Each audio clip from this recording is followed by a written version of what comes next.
विजु बाबू प्रति आमर यथेष्ट सम्मान अच्छी। विजु बाबू ओडिशार जड़े बरपुत्र थिले। स्वाधीनता संग्राम आरंभ कर विभिन्न समय विजु बाबू जो जो कार्य कर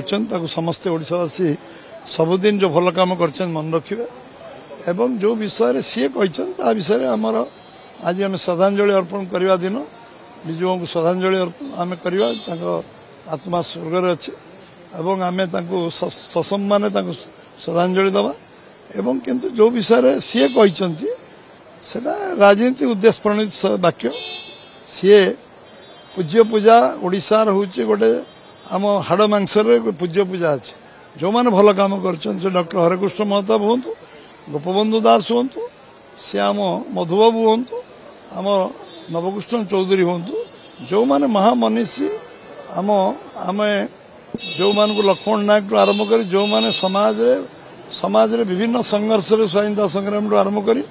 ओडिशार विभिन्न जनजीवन जीवंत संपर्क आजीवंत शह शह वर्ष लोक मन रखिंट वीर सुरेंद्र सिंह मन रखिंट जनजीवन सहित थे समस्त पूज्य पूजा हवा उचित समस्त को सम्मान देवा उचित एवं एथिरे कौनसी क्या प्रति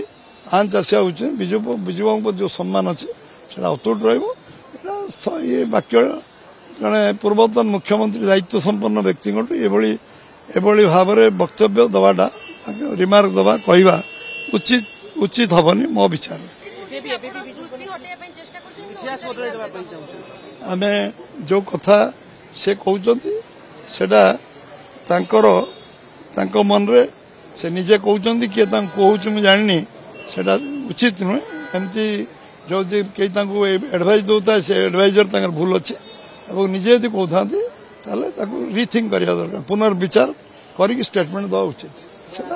पचार पड़ो नवीन को पचार पड़ो से केमती राजनीति कौन करेंगे भविष्य में आम निष्पत्ति नुहे दल निष्पत्ति से क्या नहीं ना नहीं राजनीति करेंगे आम निष्पत्ति करवानी कारण आम दलीय निष्पत्ति होता मुझे यहाँ ओडिशा निष्पत्ति होता दलीय इंटरनाल गणतंत्र दल अच्छी कि जे कहते दल गणतांत्रिक व्यवस्था अच्छी कि इलेक्शन कमिशन आम गोटे गणतांत्रिक व्यवस्था चलुवा दल आम दल 3 वर्ष थे सांगठनिक निर्वाचन करे booth committee all India president पर्यंत आम सांगठनिक निर्वाचन जो प्रक्रिया करूँ से प्रक्रिया करने कारण निर्वाचन कमिशनर समस्त निर्वाचन करने को बाध्य कर बाध्य कागज पत्र दाखल कर निर्वाचन गणतांत्रिक व्यवस्था थिले दल आज दुर्दिन देखा पड़ना था राजनीति व्यवस्था विश्वास करुले गणतांत्रिक व्यवस्था विश्वास करुले आज दल में कथा कहर अधिकार नाला हाथ गणती जड़े अधे लोक कथार ओडिशा शासन चलुला गोटे मंत्री एमएलए एमपी कथा कहर अधिकार नाला जी वक्तव्य देते सी के भेटी कथा ही पड़ुले कि सी वक्तव्य मन कथा कही पड़ुले कि पचारतु भाई तुम्हें बीजेडी जिते थिल सरकार तुम कथाटा कही पड़ुले दल गणतांत्रिक व्यवस्था ना आम दल सब कहीपर आम सभापति आम दल निष्पत्ति कर राज्य सभापति 15 राज्य हो सारे आउ 11 राज्य बाकी अच्छे ऑल इंडिया सभापति बाकी अच्छे एंटायर 99% आम सांगठनिक व्यवस्था संपूर्ण हो आम दल चिंता कर आम दल सभापति चूड़ांत हम केवे हम आप फाइन मॉर्निंग शुणे आपको तो आगे जना कारण आपको न जन क्या जना विलंब कार्य सिद्धि आम लोक जी कहते 1000 वर्ष है सब तरबरिया डिसीजन ने ठीक नुहे विलंब हम जो कम जो समय हवा कथा उपयुक्त समय हम आम दल व्यवस्था तुम्हें बुझीन कारण तुम्हें सेमती तुम्हें 2-3 वर्ष है इल्यूजन डिसइल्यूजन थिला टे स्पष्टता मन आईला सांबादिक भाई मान तुम आम दल विषय जानापी तुमको आहरी किसी वर्ष लगे दल गोटे गणतांत्रिक दल ये दल जहाँ को बाछव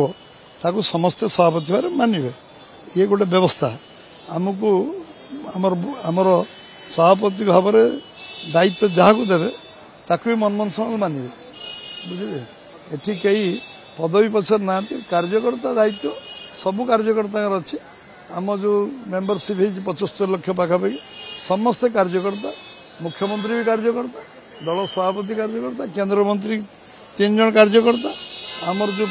16 जन मंत्री 15 जन मंत्री सब कार्यकर्ता एमएलए जो 78 जन सब कार्यकर्ता एमपी जो 23 जन हैं सब कार्यकर्ता पदवीटा सब रही पदवी क्या केतटा मिल से दायित्व मिल मु 15 वर्ष है प्रेसिडेंट हो नी दायित्व नी मु मंत्री होती एमपी होती दायित्व दल जो दायित्व दब से दायित्व निर्वाह कर काम।